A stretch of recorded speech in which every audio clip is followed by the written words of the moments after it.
compartir pantalla, así que no sé si o empezamos, ¿no? Yo creo que dale nomás. Dicen que sigamos, así que sigue nomás, Yanina. Yo te aviso si sale Ya. algo en el chat. Ok. Bueno, esta clase de hoy día correspondía, ¿no es cierto?, a los factores de riesgo en periodoncia, y si bien hay varios factores o indicadores de riesgo que se asocian con mayor incidencia de la enfermedad, hay dos factores claves que ya la evidencia es sumamente contundente respecto a que inciden tanto en el inicio de la enfermedad como en la progresión de la enfermedad. Y esos dos factores de riesgo son tabaco y diabetes. Diabetes ya conocimos, ¿no es cierto?, lo que nos explicó el doctor Juárez. Esta clase, bueno, siempre por temas de tiempo las tenemos que hacer juntas. Lo ideal sería tener una clase de cada uno de estos temas porque son temas que en realidad son bien interesantes, pero vamos a tratar de explicar esta relación de la manera más amena para que ustedes la puedan comprender. Bueno, como ustedes ya lo vieron en las clases de epidemiología y que hablamos de factores de riesgo, yo les mencioné esa primera vez, ¿no es cierto?, de que factor de riesgo es cualquier exposición que aumenta, ¿no es cierto?, la posibilidad de desarrollo de un evento, que en este caso es la enfermedad. No es la causalidad, no es la causa de la enfermedad periodontal el cigarro, no es la causa de que un paciente mayor o un paciente cualquiera que tiene diabetes tenga periodontitis y la diabetes en sí mismo, pero sí esta exposición aumenta la probabilidad de eventos. ¿Por qué? Porque modula también mecanismos que favorecen la cadena causal. En este caso vamos a ver los mecanismos que favorecen el cigarrillo. Por ejemplo, vimos los mecanismos de la diabetes, que principalmente tienen que ver con la descompensación metabólica. El paciente que es bien compensado no tiene los problemas asociados a mayor riesgo. ¿Por qué? Porque es la acumulación, ¿no es cierto?, de los H, lo que hace que en el fondo la respuesta inmune se altere. En el caso del cigarrillo, ¿no es cierto?, es el principal factor de riesgo modificable, y eso es sumamente importante, porque nosotros podemos modificar esta exposición. Bueno, ¿qué dice la evidencia sobre fumar y periodontitis? Ya les expliqué también un poco en la clase de epidemiología que tiene que ver, hay una alta asociación dosis-respuesta, es decir, no solo los fumadores se enferman más de periodontitis, sino que la periodontitis progresa más rápido a medida que el sujeto es más expuesto a este factor. Es decir, quienes fuman más y quienes fuman por más tiempo, es decir, un efecto acumulado. Entonces hay una relación entre la exposición al factor y la respuesta que vemos al factor. La fuerza de la asociación es alta. Toda la evidencia nos ha dicho, ¿no es cierto?, de que no solamente hay una relación estadísticamente significativa entre ambas asociaciones, es decir, que efectivamente tienen más enfermedad periodontal quienes fuman, sino que además tienen mucho más en cantidad, o sea, la magnitud, la fuerza de esa asociación es alta, es contundente, no es que es un 5% más, es un 2% más, un leve aumento de la exposición, es contundente más la enfermedad, y es además más progresiva, es más rápida en su avance, es de magnitudes bastante importantes, lo vamos a ver ahora después en la información de desarrollo de esta clase. Es sobre si lo magnificamos, es el doble de la posibilidad, y eso en riesgo es alto, hay un 200% de más probabilidad de desarrollar el evento. ¿Se me pegó? No solamente los fumadores tienen más enfermedad periodontal y además progresan más rápido, sino que además tienen menor respuesta al tratamiento, por lo tanto son pacientes mucho más complejos y con menos chance de mejorar. ¿Qué más nos dice la evidencia acumulada? En realidad este es un resumen de toda la evidencia acumulada, es mucha, pero que además es un factor importante en el empeoramiento del pronóstico. El próximo año nosotros vamos a ver pronóstico periodontal y vamos a ver qué factores hacen, ¿no es cierto?, que los pacientes aún en estado de mantenimiento empeoran su pronóstico y qué factores favorecen el pronóstico. Fumar es uno de los principales factores que favorecen el pronóstico, incluso más fuerte que tener lesión de Furca, como predictor de empeoramiento del pronóstico. Bueno, ¿qué es el tabaquismo? Eso es muy importante. El tabaquismo no es un hábito. El tabaquismo no es algo que nosotros habitualmente en la ficha clínica, en la entrevista clínica, creemos que lo consideramos como un hábito, como circunstancialmente el paciente además fuma, como no sé, el paciente además vive en Valdivia. No, es una enfermedad, es una comorbilidad. es definida por la OMS como una enfermedad adictiva crónica, que es adictiva al consumo de productos derivados del tabaco, que evoluciona con recaídas. Un poquito voy a checar esto, porque no veo mucho ya. Y además, ¿no es cierto?, el catálogo del Manual de Trastornos Mentales dice que el DSM-5 lo cataloga como una adicción, son trastornos relacionados con el tabaco, o sea, es una enfermedad que, ¿no es cierto?, tiene un componente de enfermedad mental. La nicotina es una sustancia altamente adictiva. Se ha determinado que su nivel de adicción es muy similar a la heroína y la cocaína y tiene una capacidad, ¿no es cierto?, de efecto en el cerebro en menos de 10 segundos. Y eso lo hace tan adictivo. Y eso es uno de los problemas que tenemos, ¿no es cierto?, en el control del tabaquismo, porque incluso cuando hay estrategias farmacológicas, los fármacos se demoran más en tener un efecto inmediato en el cerebro, en la sensación, en provocar ese deseo de no fumar. Entonces es muy, muy rápido y obviamente, como toda sustancia adictiva, se va generando umbrales de adicción, por lo tanto el fumador necesita cada vez más nivel de nicotina para lograr los niveles, ¿no es cierto?, que le dan una sensación, ¿no es cierto?, de estabilidad y disminuye su sensación de demanda. Por eso la nicotina es altamente adictiva y desde ahí, ¿no es cierto?, la importancia o por qué las tabacaleras están tan preocupadas en la población joven y se enfocan en la población joven, incluso adolescentes. ¿Por qué?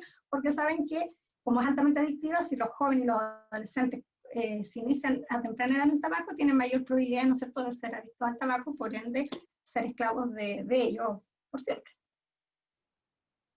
En Chile, con respecto a la epidemiología del tabaco, me gusta hablar de eso porque creo que los profesionales de la salud y los dentistas no solo tienen que saber de dientes, tienen que saber de los temas de salud globalmente.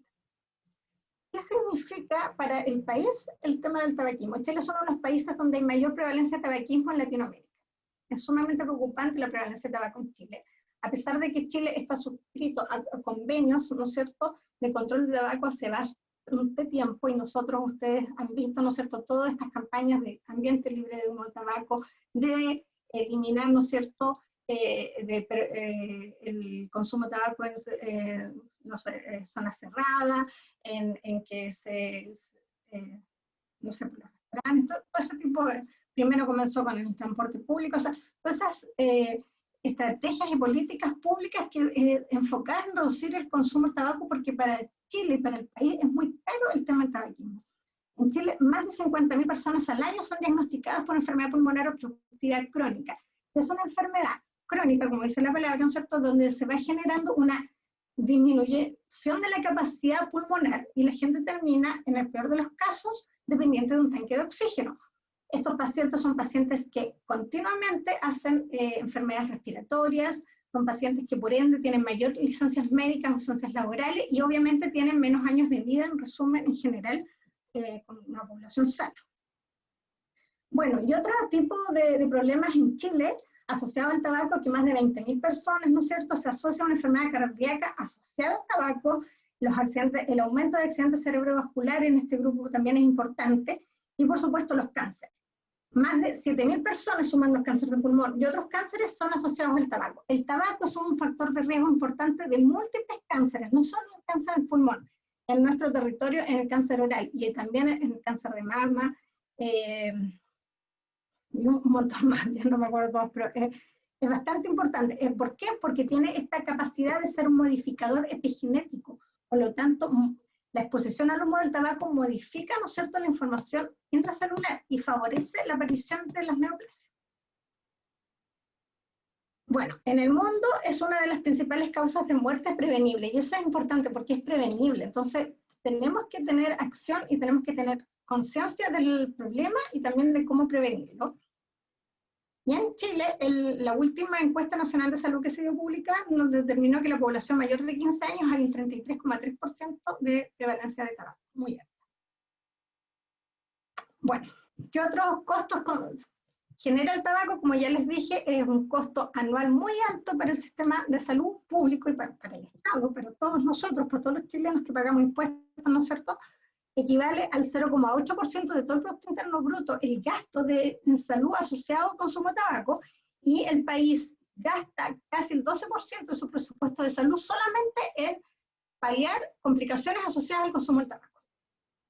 Lo que recauda el Estado mediante, ¿no es cierto?, impuestos al tabaco, a las personas que fuman, que pagan impuestos por las cajetillas, no alcanza a cubrir el 70% del gasto que tiene el Estado en relación al consumo del tabaco. Es decir, las tabacaleras nos quedan debiendo todos los chilenos sobre el 25% del gasto que tiene el país para minorar los problemas del consumo del tabaco. Entonces, es un problema de salud pública, es un problema de finanzas públicas, es un problema que nos afecta en el fondo a todos los chilenos. En la última encuesta nacional de salud se observó favorablemente una leve disminución en el consumo, en la prevalencia del consumo de tabaco en Chile. Si vemos acá, ¿no es cierto?, en la barra amarilla vemos la prevalencia del consumo del tabaco independiente del género en el año 2009 y 2010, que era casi un 40% global, y disminuyó el año 2016 al 2017 a un 33%.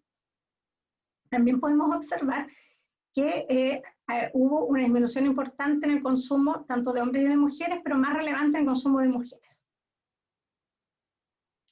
Lo más interesante, que puede ser una buena noticia en cuanto al tema de la implementación de estas políticas públicas, es que se puede ver que en la encuesta nacional de salud, si se analiza por rango etario,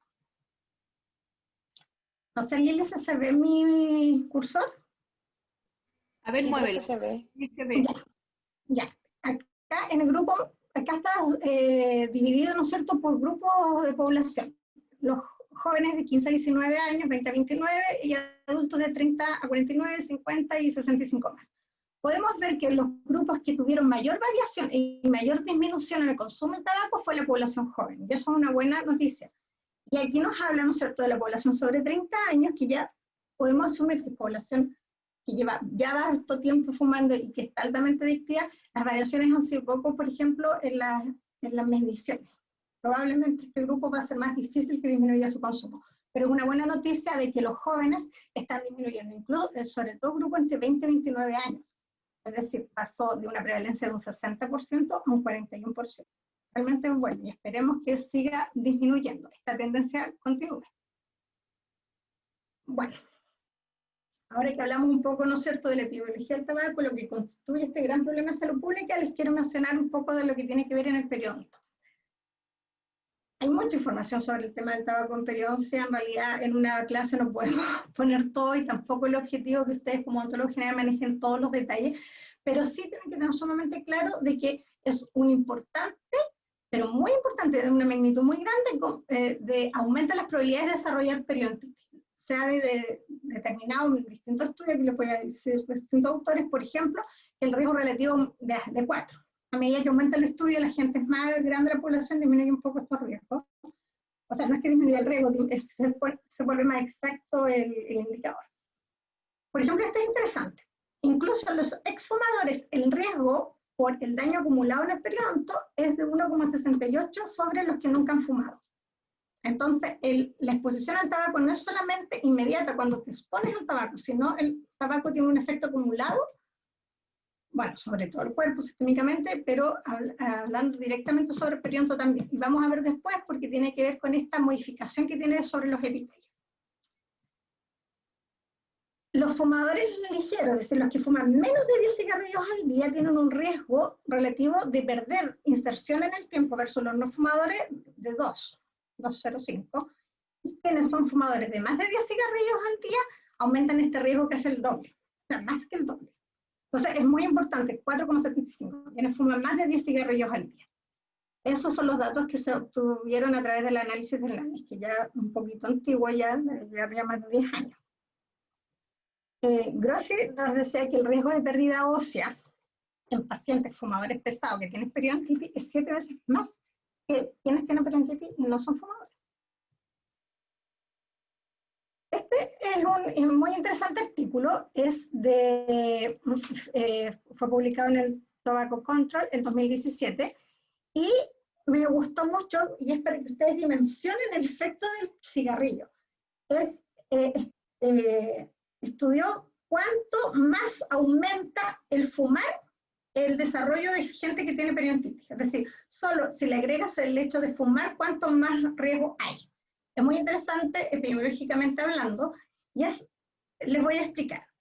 Este estudio evaluó, ¿no es cierto?, la prevalencia basal en Estados Unidos de riesgo de periodontitis, es decir, identificó a todas aquellas personas que tienen periodontitis, ¿no es cierto?, en Estados Unidos y que no comparten factores de riesgo. Y eso se determinó como la prevalencia basal de la enfermedad periodontal en Estados Unidos. Es decir, aquellos que van a tener periodontitis porque tienen la susceptibilidad a la enfermedad y la van a desarrollar independientemente de sus factores de riesgo, y que en el fondo no tienen ningún factor asociado a la enfermedad. Por lo tanto, quienes nunca han fumado y no están expuestos a humo de tabaco, esto es súper interesante porque no solamente evaluaron la exposición al tabaco desde el fumador activo, sino también del fumador pasivo. Y vemos que hay un 32% de prevalencia de periodontitis basal en Estados Unidos en la población. Eso equivale a 39 millones de norteamericanos. Cuando ellos estudiaron la prevalencia en que nunca han fumado, pero conviven con fumadores dentro de su familia, es decir, están expuestos a un tabaco ambiental, esta prevalencia aumentó un 42%, es decir, el riesgo relativo aumentó levemente a 1.19. Esto quiere decir que es un 20%, 19% de riesgo relativo. Bueno, ellos le pusieron una carga de 15% de vida al tabaco, considerando, ¿no es cierto?, el intervalo de confianza. Mejor vamos a ir viendo eso, la carga de vida al tabaco. Después tenemos que un exfumador, es decir, alguien que dejó de fumar menos de 5 años, es decir, desde 1 año a 5 años de cesación del tabaco, pero que no está expuesto a tabaco ambiental, es decir, no convive y no está habitualmente expuesto a tabaco ambiental, aumenta su riesgo levemente, 7, o sea, no es menos, 7,8% de 1,09, pero desde el punto de vista riesgo relativo 1,09. Por lo tanto, ser exfumador te protege, sí, aumenta el riesgo de ser no fumador, pero a medida que lo vas dejando y te vas acercando en más años a la cesación tabáquica, tu riesgo va disminuyendo importantemente. El que es exfumador, pero que está expuesto al ambiente del tabaco, a pesar de que disminuye su riesgo, ¿cierto? Igual es un poco más aumentado por el solo hecho de estar expuesto al ambiente, es decir, vivir o convivir con fumadores, ya aumenta un 21%. Es decir, ya vemos que quienes nunca han fumado o quienes han dejado de fumar, pero siguen expuestos al humo del cigarro a través del cigarro ambiental, tienen un 15% o un 21% más de probabilidad, ¿no es cierto?, de riesgo de periodontitis solo por convivir y estar expuesto al humo del tabaco. Y bueno, obviamente quienes son fumadores tienen mayores riesgos, y aquí está identificado mediante fumadores de cigarrillo y fumadores de tabaco, pero no a través de cigarrillo. La prevalencia en Estados Unidos era un de 53% en este grupo de periodontitis, es decir, solamente buscamos pacientes que son usuarios del cigarrillo, o sea, usuarios de tabaco, no a través de cigarrillo, que, ay, no sé, aparte de la pipa no se me ocurre otro, pero, y en ese grupo de población, la prevalencia periodontítica no es en la población general 32%, es 53%, o sea, tienen harta más prevalencia. Y si se estudia, ¿no es cierto?, se separa, ¿no es cierto?, la carga, es un 30% más. Ahora, en quienes además son fumadores, pero de cigarrillo, y eso es muy importante, la prevalencia en Estados Unidos entre quienes fuman, si yo solo fumo y mido la periodontitis, la evalúo la periodontitis, entre quienes fuman, de 100 personas que fuman, 62 tienen periodontitis. Y eso quiere decir de que hay un 40% más de probabilidad solamente por el hecho de fumar. Que aumenta tu probabilidad. Si tú eres un norteamericano cualquiera, tu probabilidad de desarrollar periodontitis es 30%. Si tú fumas, es 62%. Eso significa un riesgo relativo casi del doble, lo que les decía, 1,7. Entonces, es un importante factor de riesgo, y si lo vemos, significa que son 35 millones de personas que tienen más periodontitis, adicionalmente. Es súper importante. No sé, nos da para pensar, ¿no es cierto? Características clínicas. ¿Qué pasa a los fumadores? Los fumadores tienen unos ciertos cambios en sus características clínicas que vamos a observar producto del efecto local del tabaco. El tabaco tiene a nivel local, porque a nivel ya más micro, o sea, celular, y a nivel más molecular tiene otros efectos que los vamos a ver después, pero a nivel local principalmente genera vasoconstricción local. Esa vasoconstricción, ¿no es cierto?, es generada por dos cosas. Primero, ¿no es cierto?, por un engrosamiento y alteraciones en el epitelio, y también por una disminución del flujo sanguíneo. No es que se ha tratado de detectar si es que tienen menos arteriolas, pero al menos el flujo sanguíneo es un 25% menos en los fumadores. Eso obviamente tiene muchos efectos, tanto en la reparación, en la respuesta inmune, etc. Entonces, eso influye directamente en las características clínicas. Vamos a ver una encía más pálida de lo que esperaríamos para la severidad de la enfermedad que estamos viendo. Hay mayor compromiso de FURCA, ese es un grado de severidad y eso es un indicador de alta progresión. O sea, cuando se afecta la FURCA y que avanza la FURCA, es un indicador de progresión. Como les dije, hay una disminución de todas estas características inflamatorias y esta apariencia fibrótica asociada a esta vasoconstricción local y estos cambios en el epitelio. También se ve, no es que se ve menos sangrado sondaje. Antiguamente, o la literatura más antigua decía, hay menos sangrado sondaje. No es que hay menos sangrado sondaje, sino es menos profuso de lo que uno esperaría para la condición que hay y puede que se retarde. Entonces, ¿por qué? Por esto mismo, por este efecto de la vasoconstricción local.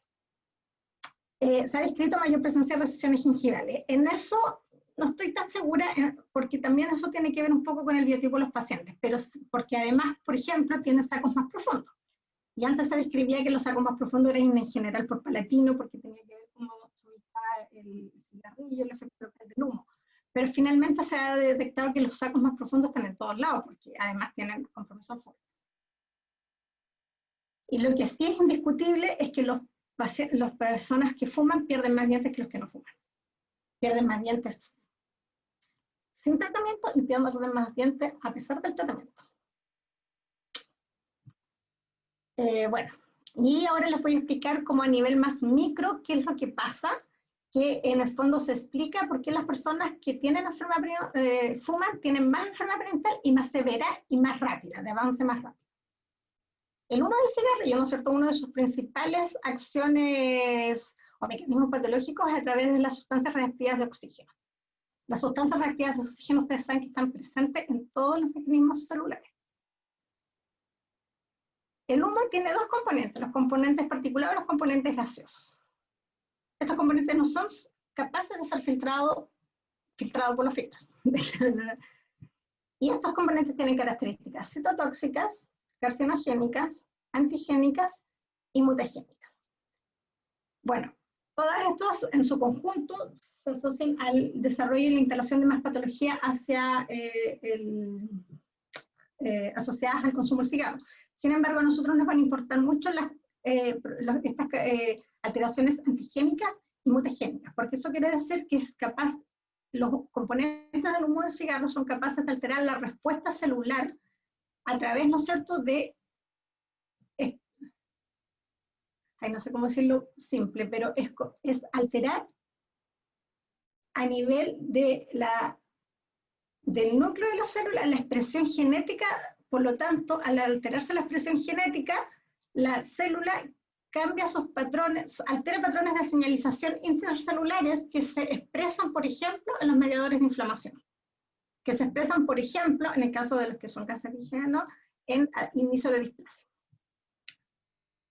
Aquí podemos ver, dígame. ¿Qué era ROS en la diapositiva anterior? Gracias.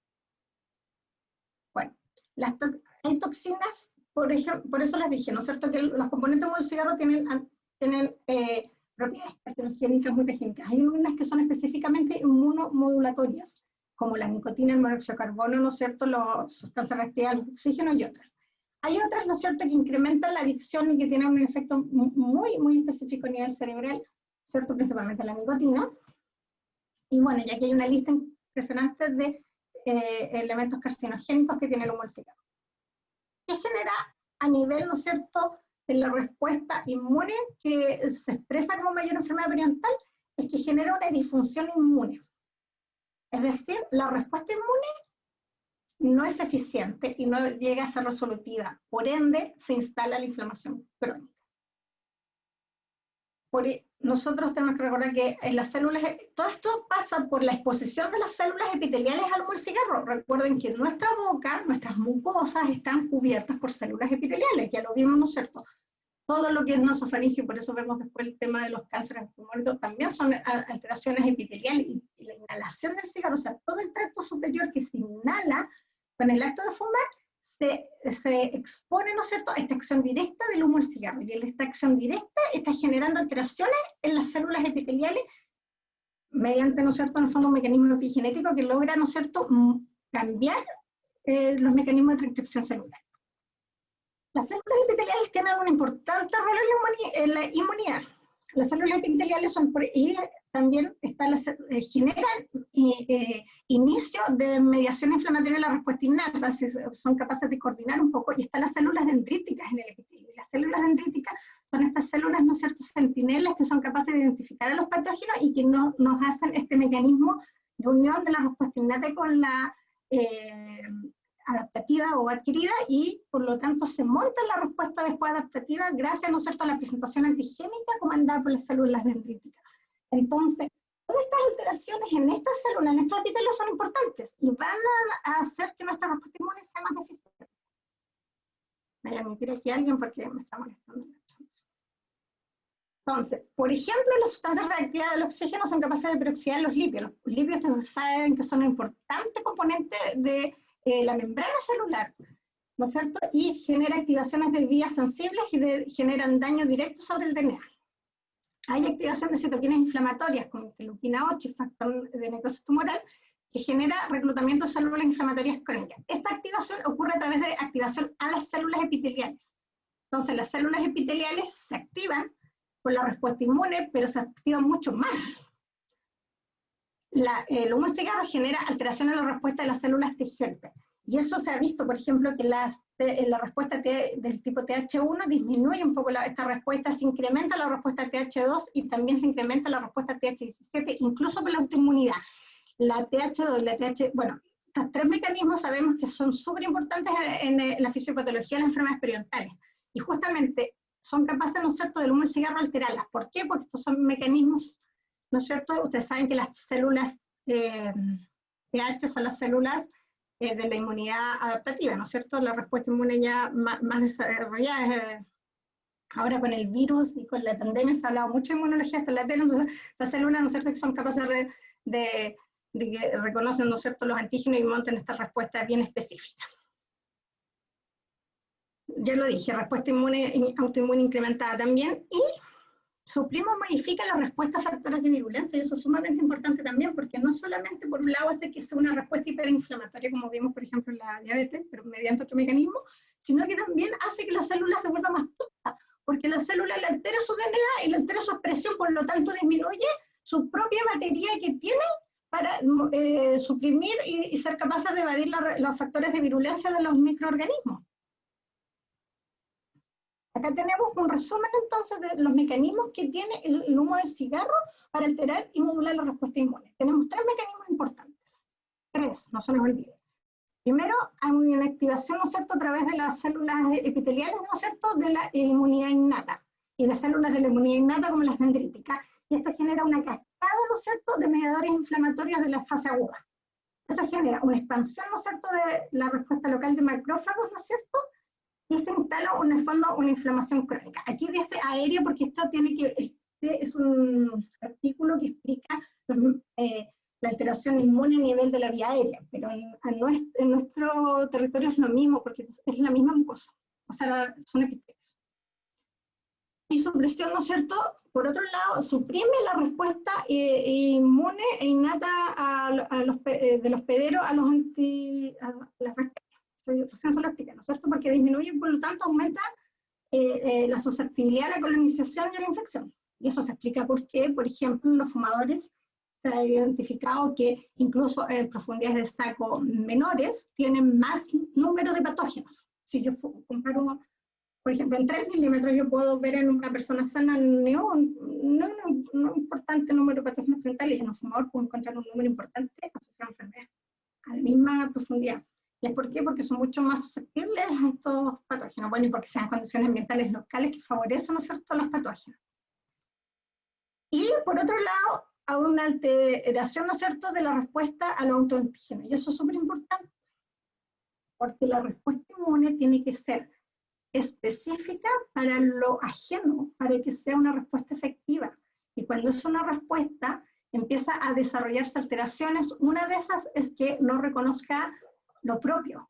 Y por lo tanto, monta respuestas aberrantes, y esas respuestas aberrantes generan daño celular extra, de más, por decirlo menos, pero, por decirlo de alguna manera, pero además no resuelve nunca la inflamación, porque se instala esta inflamación crónica no resolutiva.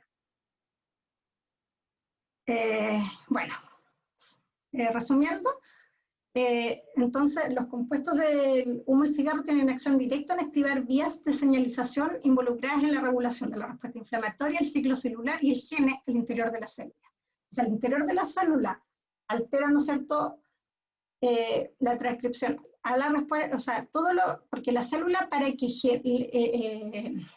genere o secrete una citoquina tiene que tener una señalización interna que le dice que tiene que secretar esa citoquina. Entonces ahí interfiere el tabaco, el humo del cigarro. Interfiere en el propio ciclo celular de replicación interna, por lo tanto aumenta las aberraciones genéticas, aberraciones internas en la célula, y también modifica otros genes, ¿no es cierto? Y ahí está viendo este tema que lo hace tan peligroso con el cáncer. Y para terminar, vamos a hablar un poco de respuesta al tratamiento.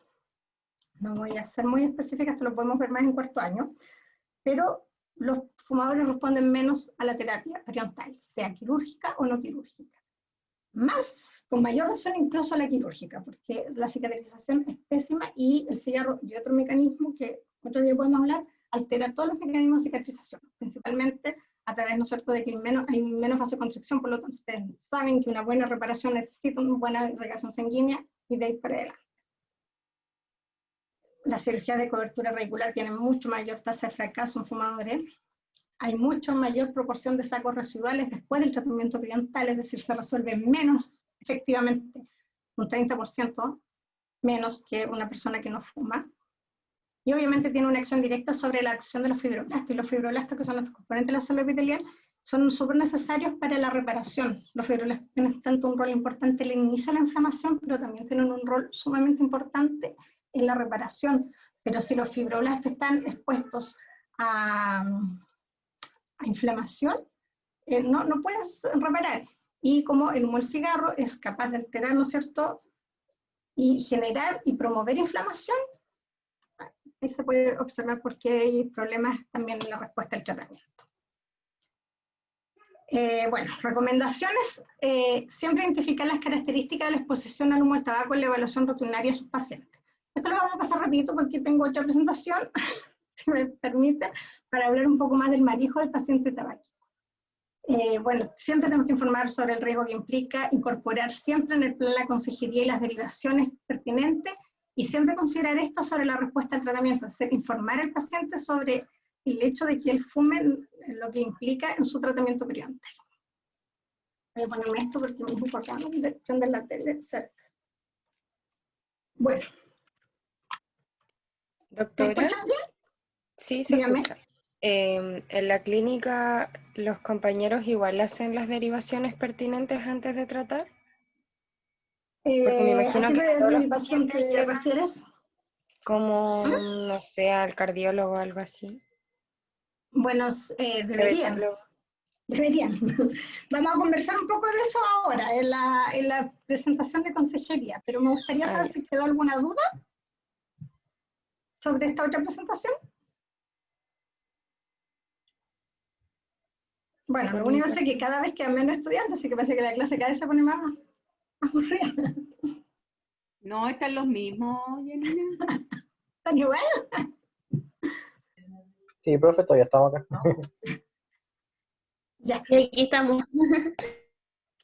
Bueno, ¿alguna duda sobre lo que les expliqué ahora? Bueno, después van a ver el video. En el fondo, yo quiero que ustedes se concentren en tres cosas. Primero, en entender por qué es un factor de riesgo y el efecto que tiene. Segundo, comprender las características clínicas que tiene un fumador y ser capaz de entender que esas características tienen que ver con la exposición al tabaco y no porque su enfermedad periodontal sea menos severa.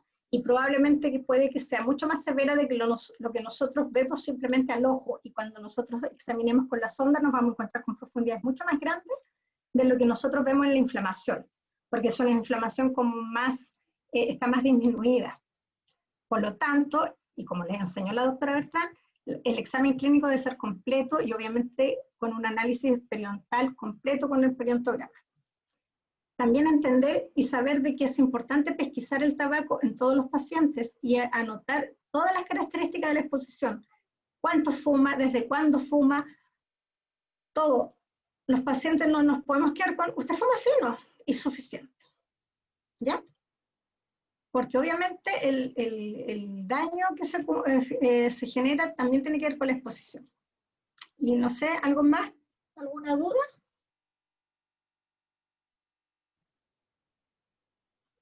O paso a la presentación de consejería que me interesa. Yo creo que pasa eso, Yanina. Sí, pase nomás, profe. Pasa el video que vas a mostrar. Bien. Bueno, esto es primera vez que nosotros lo hacemos en periodoncia, pero así como hablamos de la importancia del tabaco, yo creo que es importante, ¿no es cierto?, que nosotros busquemos y nos empecemos a ser más profesionales en competencias que tienen que ver también con tratar esto y saberlo hacer. Por eso quise agregar, yo sé que era una maratón, pero quise agregar esta clase que la encuentro muy, muy importante y espero que cada día más los dentistas se formen en estos temas. Les voy a hablar sobre lo que significa la consejería antitabaco. Personalmente yo hace muchos años hice un curso de consejería antitabaco y tenía bastante menos conciencia de la importancia que es esta estrategia, y los últimos años he ido leyendo y me he ido formando, un poco autoformando en este tema, y les quiero compartir porque me parece que es fundamental en el rol del odontólogo, no solamente del periodoncista, con mayor razón del periodoncista, pero de todo odontólogo. Bueno, ustedes ya saben el contexto, Chile tiene una alta prevalencia de tabaquismo, es un factor de riesgo para múltiples enfermedades crónicas y se asocia con un alto costo en salud el hecho de que la gente fume. El tabaquismo no lo podemos considerar un hábito, es una enfermedad compleja, tiene componentes físicos, psicológicos y sociales, ya lo dije en la presentación anterior, y por lo tanto su abordaje tiene que ser tratar también de entender estos componentes. Es importante que las personas entiendan, ¿no es cierto?, que para dejar de fumar hay estrategias tanto farmacológicas como no farmacológicas, y que siempre iniciamos y tratamos, ¿no es cierto?, la cesación del tabaco con las estrategias no farmacológicas. El 65%, hay otros autores que dicen que hasta el 90%, de los fumadores han deseado dejar el hábito en algún momento, o sea, el consumo en algún momento. Sin embargo, este deseo solo lo llegan, ¿no es cierto?, 12% manifiesta, 12 a un 15% manifiesta que estaría dispuesto a realizarlo durante un periodo corto, 30 días, menos de 30 días. Y en sí mismo, solo un 5%, de entrar en 5%, logra cesar el hábito por sí solo. Muchas personas, bueno, eso tiene que ver con el tema de conciencia del cambio y de otros temas, creen que pueden dejar el hábito cuando quieran. Sin embargo, nunca se enfrentan a la sensación, porque en el fondo una cosa es el deseo de dejarlo por tener la conciencia de saber que que es una conducta perjudicial para tu salud, pero finalmente es lograr la cesación. Y la cesación es poco las personas que lo pueden lograr por sí solo, porque tiene que ver con el nivel de adicción que genera el tabaco. O sea, una persona que lleva 30 años fumando, 20 años fumando, 15 años fumando, es una adicta. Ay, pero mi amor, ¿qué pasó? Ay, espérame un poquito. Estoy sola con los chicos. ¿Me pueden esperar, por favor? ¿Qué pasó? No me hablé, no me avises. Ya, mi amor, no te dije. Esto pasa, chicos, siempre porque estamos cada uno en su casa, así que vamos a esperar un ratito a la doctora. Sí, está bien. No hay problema. Espero que todos entiendan, me imagino que a todos les puede pasar también estando en su casa. Podrían... Aprovechen de ir al baño. Eso. Pero están grabando aún. Sí. Tú me dices, Carla. Dale, estamos grabando. Ya. Bueno, vamos a hablar, por lo tanto, hoy día de la estrategia no farmacológica, que es la consejería. La consejería en tabaco, ¿no es cierto?, se basa en las teorías de cambio de conducta. ¿Por qué? Porque, tal como lo vimos, este hábito, esta conducta, tiene un fuerte componente emocional, conductual y psicológico. Estas teorías de cambio de conducta se basan, ¿no es cierto?, en el modelo transteórico del cambio, en el modelo de creencias en salud y en las teorías de educación del adulto. En general, ¿qué nos dicen estas teorías? Nos dicen que las personas cambian su conducta cuando sienten motivación y cuando les hace sentido el cambio de conducta, independiente de lo cognitivo. Nosotros podemos saber que el cigarrillo, que fumar no es bueno, pero lo vamos a seguir haciendo si no tenemos esa motivación intrínseca, si no vemos que la ganancia de dejar de fumar es mayor a estar fumando, porque la sensación placentera del momento me relaja. Si yo dejo de fumar voy a engordar. Es que estoy tan estresado que es mi vía de escape. Es que no concibo el café sin un cigarro. Entonces, cuando yo logro cambiar eso y entender y generar, ¿no es cierto?, una significancia de que este cambio es importante y me envuelve emocionalmente, también se genera el cambio de conducta. Porque si no, de otro modo, no habrían personas, no habrían médicos que fumaran, porque los médicos saben que fumar no hace bien. No habrían dentistas que fuman. O sea, esto pasa, ¿no es cierto?, más allá de entregarle información a las personas de que fumar no hace bien. ¿Cuáles son las claves, por lo tanto, de una buena consejería? La motivación. ¿Y cómo se puede lograr esto? Es centrándose en el paciente. Es, en el fondo, encontrar, ¿no es cierto?, que el paciente, a través de su autonomía, es decir, de su propia decisión, porque finalmente los pacientes no dejan de fumar por hacerle caso al médico o al dentista. Los pacientes dejan de fumar cuando toman la decisión de dejar de fumar. Y esa toma de decisión tiene que ver con el respeto a su propia autonomía. Y el rol autoritario y profesional va en desmedro de este empoderamiento del paciente. Es muy importante centrarse siempre en la colaboración, es decir, escuchar, ser empático y entender por qué, por ejemplo, los pacientes se cuentan por qué no han podido dejar otras veces de fumar, si han tenido otros intentos y no les ha resultado. Centrarse y buscar estrategias juntos, quizás con nosotros, si nos formamos y tenemos más información, podemos ayudar, ¿no es cierto?, a los pacientes a ayudarlos con estrategias. Entonces colaboramos con el paciente, no es que le imponemos nuestra postura. Es importante hacer una educación personalizada y basada en los conocimientos previos que tiene el paciente. Todas las personas saben algo del cigarro, han conocido a una persona que se ha fumado, y también va a pasar que te van a decir, mira, el cigarro no tiene nada que ver. Es decir, yo conocí a un abuelito de 80 años que murió a los 89 años y siempre fumó y no le pasó nada, y no murió de cáncer, murió de otra cosa. Entonces nosotros tenemos que entender esa información y, bueno, si nos dicen eso, nosotros saber qué vamos a explicar, cuál va a ser nuestra respuesta. Todos tenemos conocimiento previo, pero también muchas personas conocen personas que tienen graves consecuencias en su salud por la enfermedad. Y obviamente el que sea personalizado, por ejemplo, tiene que ver con que tú le expliques al paciente los efectos que tiene el cigarrillo en su actual situación de salud, en este caso su problema, por ejemplo, periódico. Importante que desarrollar estrategias. La consejería significa desarrollar estrategias. Están las consejerías breves, las terapias conductuales individual, las terapias conductuales grupales, la consejería telefónica que también existe en Chile y está implementada. Nosotros nos vamos a enfocar en la consejería breve. Es una consejería breve. Es una consejería que tiene una duración menor a 10 minutos, que dura hasta 4 sesiones y que en general, en total, no se considera que es más de 30 minutos.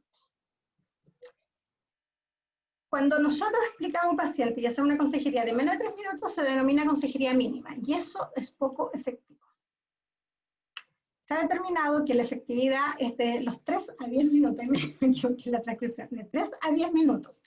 En Chile el Ministerio de Salud, en las consejerías breves de tabaco, promueve que sean 5. Yo creo que es poco 5 minutos. Pero nosotros podemos hacer las consejerías en distintas sesiones, en distintos momentos de la sesión. Y les voy a explicar cómo esa estrategia. Pero si en algún momento tú estableces una relación con un paciente y el paciente te está contando sus argumentos, tú no puedes decir ya pasaron los 5 minutos, se acabó. O sea, tienes que ser capaz de entender que eso puede prolongarse. La consejería no es un consejo. Yo te digo que dejes de fumar, yo la verdad que encuentro que no, la consejería tiene una estructura y esa estructura se debe respetar. Está la de las 5 y 5 R, que se usa mucho en Estados Unidos y Reino Unido, pero yo les voy a explicar la de la ABC, que es la que utilizamos en Chile, que es la recomendada en Chile, que es la que se introdujo en Nueva Zelanda y que ha sido muy efectiva. Se ha determinado desde la OMS que esta debe ser una competencia genérica de todo profesional. Por eso es importante que nosotros sepamos realizar al menos una consejería breve. ¿Cuál es el objetivo de esta consejería? Es que se genere más intentos de abandono apoyados. O sea, ¿por qué? Porque ya les dije, las personas alguna vez, al menos una vez en su vida, más del 70% de los pacientes tienen la intención de dejarlo, o han hecho intentos. Es aumentar la probabilidad de los intentos de abandono, porque eso obviamente aumenta la probabilidad de que haya una cesación. Y por lo tanto nosotros generamos más veces intentos, más a menudo cuando generamos la consejería. Por lo tanto los pacientes deberían recibir la consejería cada vez que visitan un profesional de la salud, y con mayor razón con un dentista cuyo efecto directo lo estamos viendo en la boca. Se puede complementar obviamente la consejería breve después con otras intervenciones, con derivaciones, eso les voy a explicar. Quiero que vean este pequeño video, me dicen si funciona, por favor. Yo te digo.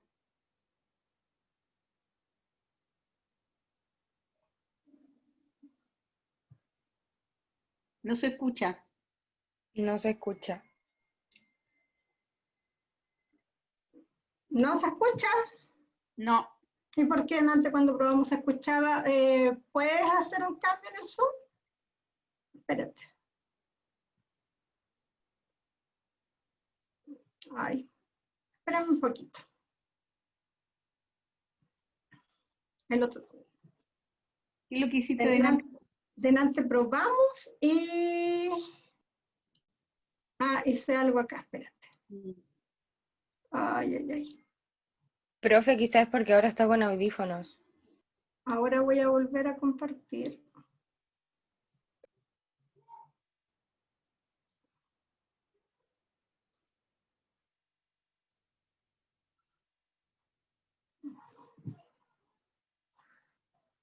Ay, que... Los profesionales de la salud. ¿Se escucha ahí? Ahí se escucha. Sí, ahí sí.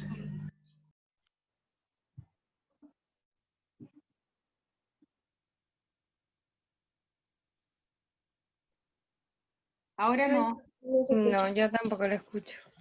Al comienzo se escuchó, después ya no, Janina. ¿Cómo? Al comienzo se escuchó, pero después ya dejó de... ¿Qué hiciste, Carla, tú cuando compartiste sin problema la otra vez en el Zoom? No sé, porque también lo hice a partir de una presentación, pero ¿y si la... A ver, retrocédela, ponle play de nuevo. No, no se escucha. Qué raro, porque se escuchó en un momento. Sí, Al pues, a ver, Janina, y si lo compartes como un video de YouTube, no en la presentación, directamente de YouTube, lo abres en tu escritorio y compartes de nuevo en la pantalla. Tenés que dejar de compartir y volver. Voy a pausar la grabación. así veo. Espero que lo puedan ver porque está muy interesante, ¿ya? Voy a volver. Ay, no, 15. Bueno, ¿me escuchan? Sí, pasa ahí. La orientación antitabáquica, ¿no es cierto? Por ejemplo, esta orientación que es bastante resumida, que es la que del MinSal, que nos dice, ¿no es cierto?, que debemos realizar, ¿no es cierto?, una consejería breve, por ejemplo, que en este caso ellos lo proponen de máximo 5 minutos, considerando los tiempos de atención primaria, pero nosotros ya sabemos que es efectiva cuando es entre 3 y 10 minutos. La intervención, bueno, siempre debe quedar registrada, ¿no es cierto?, y averiguar, ¿no es cierto?, ¿usted ha fumado usted el último año? No. Nunca, o lo dejó hace más de un año. En ese caso siempre tenemos que felicitar al paciente y reforzar siempre la confianza y la abstinencia, y en especial el derecho de quienes no fumen a permanecer en un ambiente libre de humo de tabaco. No solamente decirle muy bien, usted no fuma, sino, ¿y usted convive con fumadores? Usted, su pareja fuma, ella en su casa fuma, si usted no fuma, usted no permita, o empoderar a los pacientes. ¿Por qué? Porque ya sabemos que el exponerse al humo de tabaco, incluso como fumador pasivo, genera un aumento del daño, ¿no es cierto?, en salud. Si hace más de un año que no fuma, felicitarlo. Preguntarle si es necesario, ¿no es cierto?, necesitar ayuda para permanecer sin fumar. El periodo de recaídas puede ser, ¿no es cierto?, siempre, mientras menos tiempo lleva en la cesación, más riesgos de recaídas existen. Obviamente el primer mes es donde hay más riesgo de recaídas, después a los 3 meses, después a los 6 meses, el año. Entonces, Mientras más el paciente permanece sin fumar, obviamente más van aumentando las probabilidades de éxito de su cesación tabáquica. Si el paciente fuma habitualmente, ya tenemos que entrar a explorar el nivel de dependencia a la nicotina, el nivel, ¿no es cierto?, la actitud que tiene el paciente hacia el hábito, o sea, si quiere dejarlo, si no quiere dejarlo, si lo ha pensado, si le complica, si no le complica, etc. Entonces ahí tenemos que hacer preguntas de desde cuándo fuma, cuánto tarda desde que se levanta y fuma su primer cigarrillo, etc. Si conoce los riesgos de fumar, se da cuenta del daño que produce, si quiere dejar de fumar, etc. Este tipo de preguntas tenemos que hacer. Cuando nosotros vemos, ¿no es cierto?, después del averiguar, el B, la segunda etapa del AB, es el breve consejo. Y ese breve consejo debe ser de acuerdo al nivel de motivación que tiene el paciente. Si el paciente tiene una alta motivación para dejar la conducta, para el cambio, ahí hay que estar, ¿no es cierto?, un nivel de motivación 8 a 10, nosotros debemos, ¿no es cierto?, estimular el cambio de conducta. Y ahí, ¿no es cierto?, es muy importante reforzar la confianza en sí mismo, transmitirle que siempre es posible dejar de fumar, resaltar toda la importancia que tiene eso para su salud, alentar, ¿no es cierto?, a disminuir en una primera etapa la cantidad de cigarrillos. Es muy bueno, y a mí me ha servido, es pedirle a los pacientes que anoten los cigarros que fuman. Pero para eso tienes un paciente motivado, porque si no el paciente no te va a llegar después con el registro, pero tú le dices, podría empezar viendo qué cigarros fuma y en qué situaciones lo fuma. Y eso ayuda mucho porque el paciente visualiza en qué cosas hace y por lo tanto, eso, si hace cambios en su rutina, en su estructura, también puede facilitar la cesación.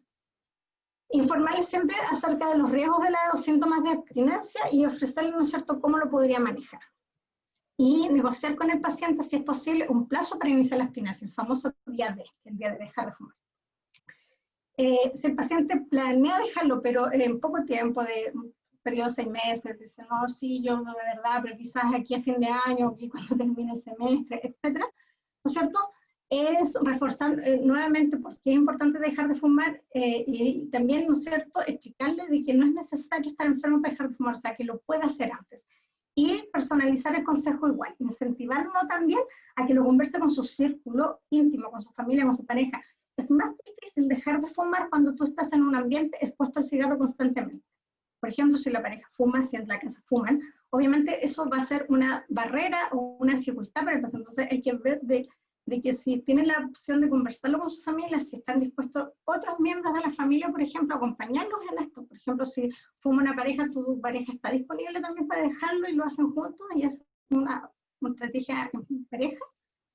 Y bueno, y si el paciente definitivamente te dice que no planea dejarlo, que no le interesa, que pone una actitud, ¿no es cierto?, reactiva, a la defensiva, que considera que no le aumenta. Hay pacientes que se sienten sanos, que no visualizan el efecto del cigarrillo en su salud. Entonces ahí, por ejemplo, una cosa importante es mostrarle al paciente los efectos actuales que está teniendo el cigarro, más que hablarle de los futuros efectos.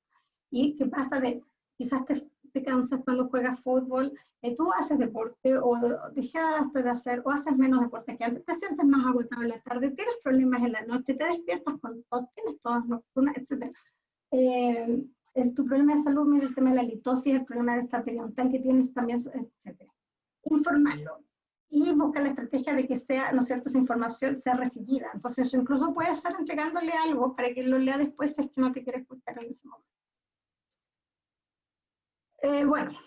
Y cuando el paciente está decidido, es importante, ¿no es cierto?, elegir un día para dejar de fumar. Es importante que el paciente busque apoyo en su familia, en sus amigos, en otros profesionales, que él es como que también prepare su entorno, porque a veces el entorno también tiene un efecto muy grande, un efecto social muy fuerte.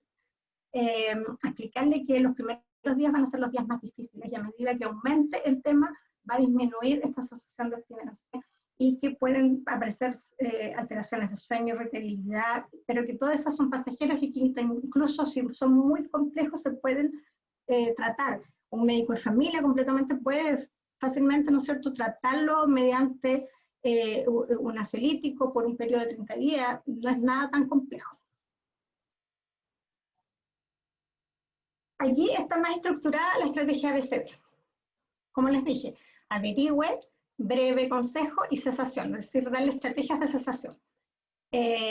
Como lo primero y lo más importante es averigüe, y ustedes lo van a documentar en la ficha clínica, que puede ser en la primera sesión. La primera sesión ya ustedes están iniciando su consejería porque están iniciando el punto A, están averiguando las características del fumador. Después, el breve consejo, aconsejar dejar de fumar, personalizar el consejo, como les dije ya, y reiterar, ¿no es cierto?, cada vez que el paciente va las próximas veces, porque se sabe, ¿no es cierto?, de que los pacientes requieren más intentos para dejar de fumar definitivamente. Cuando el paciente manifiesta ya su intención de cesación, ahí ustedes pasan a la etapa C, que es ayudar a la cesación, que dar apoyo y contención en la cesación. Si ustedes no pueden hacer, no tienen más herramientas, pueden referirlo al teléfono de consejería telefónica del MinSal, algún sitio web, ¿no es cierto?, o algún programa específico de tabaquismo. Acá yo en Valdivia no conozco programas específicos, algunos consultores lo tienen, a veces los tienen, otras veces lo disminuyen. En Santiago había muchas clínicas privadas, yo me acuerdo mientras estuve en Santiago, había varias clínicas privadas que tenían programas de cesación de tabaco. Acá no sé si la alemana tiene, donde había un grupo de un broncopulmonar, una psicóloga, que evaluaban a los pacientes, y un kinesiólogo que le hacía las pruebas de la espirometría, el broncopulmonar hacía toda la evaluación del efecto del cigarrillo en el paciente, y el psicólogo hacía toda la contención y el trabajo, ¿no es cierto?, de terapia conductual. Eso, cada vez se están armando más los equipos de salud, tanto privado como público, sería lo ideal. Tenemos que tratar como universidad a lo mejor de algún día tener algo así. Definir en qué etapa del cambio está el paciente, si quiere dejar de fumar, y ahí, ¿no es cierto?, bueno, establecer la fecha de, y es muy importante este tema, evaluar, ¿no es cierto?, si hay una comorbilidad psiquiátrica que puede descompensarse por la habituación, o sea, por la cesación. Hay un medicamento que se da, el Mantix, no me acuerdo cómo se llama bien en este momento, el ibupropión, que aumenta el riesgo de depresión en los pacientes. Entonces es súper importante, bueno, nosotros no vamos a indicar medicamentos, solo dejamos, yo prefiero dejárselo al médico de salud familiar o al psiquiatra de frentón o al broncopulmonar. Pero sí es importante que si nosotros vamos a pesquisar que hay una alteración, ¿no es cierto?, de una comorbilidad psiquiátrica, sospechar primero que se trate eso. Porque obviamente para someterse al estrés de una cesación tabáquica, el paciente tiene que tener también una estabilidad emocional y mental. Y bueno, y generar seguimiento, porque obviamente si nosotros le preguntamos, entonces nosotros por ejemplo en la terapia de mantención podemos preguntarle, ¿y cómo le ha ido? ¿Cómo va con el tema de la cesación? ¿Le ha ido bien? Y si el paciente te ha dicho que ha recaído, no importa, puede ocurrir. Hay que primero felicitarlo porque lo hizo el intento y explicarle que la recaída es parte del proceso y que puede volver a iniciar un día D y que este día D va a ser mucho más exitoso que el anterior porque él ya pasó la primera etapa y sabe a lo que se va a enfrentar. Y bueno, si vemos que el caso es muy complejo, también está siempre, por eso el ABCD es derivar, ¿no es cierto?, por ejemplo, cuando ya ahí requieren terapias conductuales. Y para terminar, les voy a hablar de la entrevista motivacional. No sé si ustedes alguna vez en otra área, no sé, en cardiología, algo, han escuchado de entrevista motivacional. Sí, doctora. Ya, entonces, ustedes saben que es un proceso, ¿no es cierto?, que es de reflexión personal y que busca ayudar al paciente a prepararlo para el cambio. Eso no voy a hablar tanto de los detalles. Finalmente, el objetivo principal de la entrevista motivacional es, o su fundamento es, ¿no es cierto?, identificar la discrepancia que tiene el paciente, esta ambivalencia entre esta conducta que es perjudicial para su salud y el deseo de cambio pero que no se puede manifestar. Entonces, ¿cuáles son los fundamentos de una buena entrevista motivacional? Escuchar activamente y reflexivamente, expresar empatía. Identificar la discrepancia, es decir, lograr que la persona se dé cuenta cuando las personas vean la discrepancia entre dónde están y dónde ellos quieren llegar a estar. No enfrentar la resistencia, sino como dicen, rodarla, no juzgar. Si la persona dice que no deja de fumar porque no quiere subir de peso, es un motivo válido para esa persona y usted lo tiene que respetar, no lo pueden decir, pero o sea, te importa más 1 kilo que pulmones. No, eso no es la actitud. La actitud es no juzgar, es decir, los argumentos del paciente, pero que él mismo, que ella, que la persona se dé cuenta, ¿no es cierto?, que a través de un proceso reflexivo propio, se dé cuenta, ¿no es cierto?, de esta discrepancia. Y siempre apoyar la autoeficacia, es decir, reforzar, si el paciente manifiesta que tiene intención de generar el cambio, pero no puede, es apoyar la autoeficacia, porque finalmente, ¿no es cierto?, ese es nuestro principal rol en lo que es la entrevista motivacional, porque nosotros nos tenemos que dar cuenta que los cambios finalmente no los vamos a generar nosotros, los cambios los generan las propias personas, son las personas las protagonistas de su propio cambio y de sus propias decisiones. Escucha, aquí está un video, pero no me importa que no lo vean, o sea, que no lo escuchen porque está en inglés, así que lo puedan ver los subtítulos. ¿Les parece? Me quedé sola. Sí, doctora, está bien. Ya. Sí, profe.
Uf.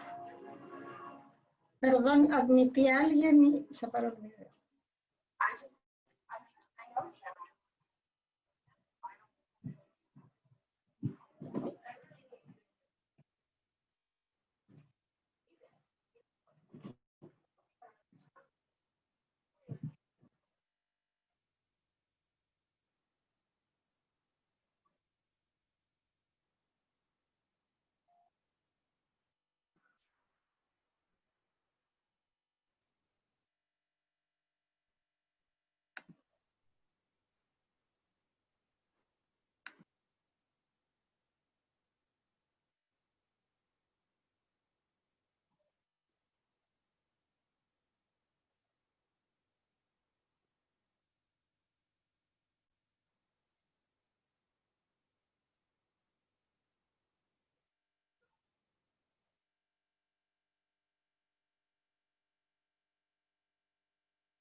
Bueno,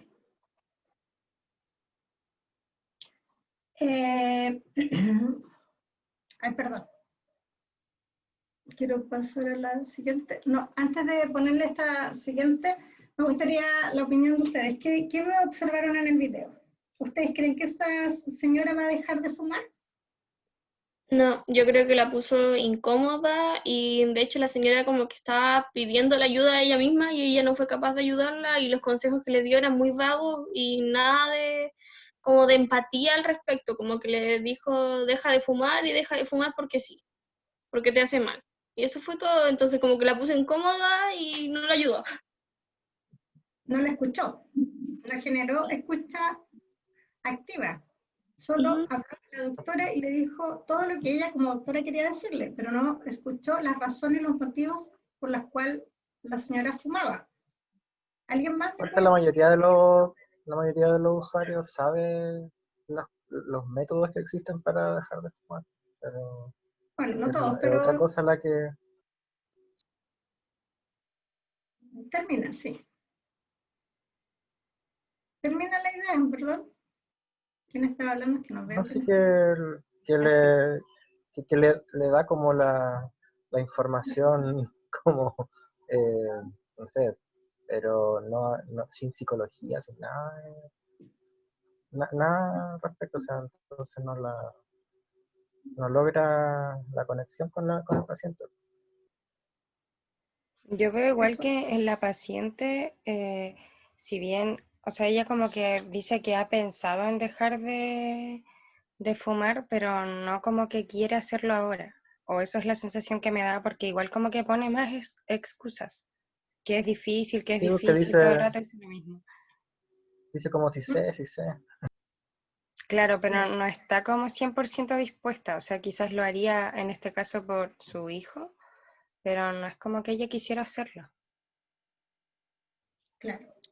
Bueno, esa es la ambivalencia o esa es la controversia que nosotros debemos, ¿no es cierto?, identificar en la entrevista, pero que no sea juzgando, porque finalmente la doctora, por ejemplo, le dice, ¿qué es más importante que la salud de tu hijo?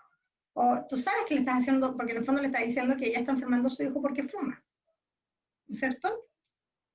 Y Sí, también obviamente los problemas que puede tener ella, pero ella sabe, ya le han dicho que fumar no es, y ella dice que trata de no hacerlo cerca del niño, y probablemente hay momentos en que trata de no hacerlo cerca del niño, pero hay momentos en que la adicción no le permite y fuma a lo mejor cerca del niño, o esta exposición, ¿no es cierto?, al tabaco pasivo, el niño ocurre igual. El tema aquí finalmente es darnos cuenta de que si nosotros enfrentamos al paciente y lo juzgamos, el paciente se va a cerrar, ¿cierto? Como ustedes mismos lo dijeron, no hay empatía y por sobre todas las cosas, y es muy importante que no haya escucha, porque ella le dijo en reiteradas ocasiones que es difícil hacerlo, porque ella lo considera difícil. Para el paciente es difícil hacerlo. Ella dice que es difícil porque está habituada a hacerlo, es parte de su estrategia, probablemente está muy estresada, tiene otro, y para ella eso es un relajo, es un escape, lo que sea. Es válido, no invalidar la postura del paciente. Y por lo tanto, si es difícil, tú puedes, ¿no es cierto?, decirle, sí, es difícil, yo te entiendo, no es fácil, pero tú puedes hacerlo. Es decir, la autoeficacia, fomentar la autoeficacia. Les voy a dejar, por último, en la otra parte que viene, que es lo que es una entrevista efectiva, pero me gustaría antes, bueno, ya, no voy a poder cambiar el YouTube.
Se acabó.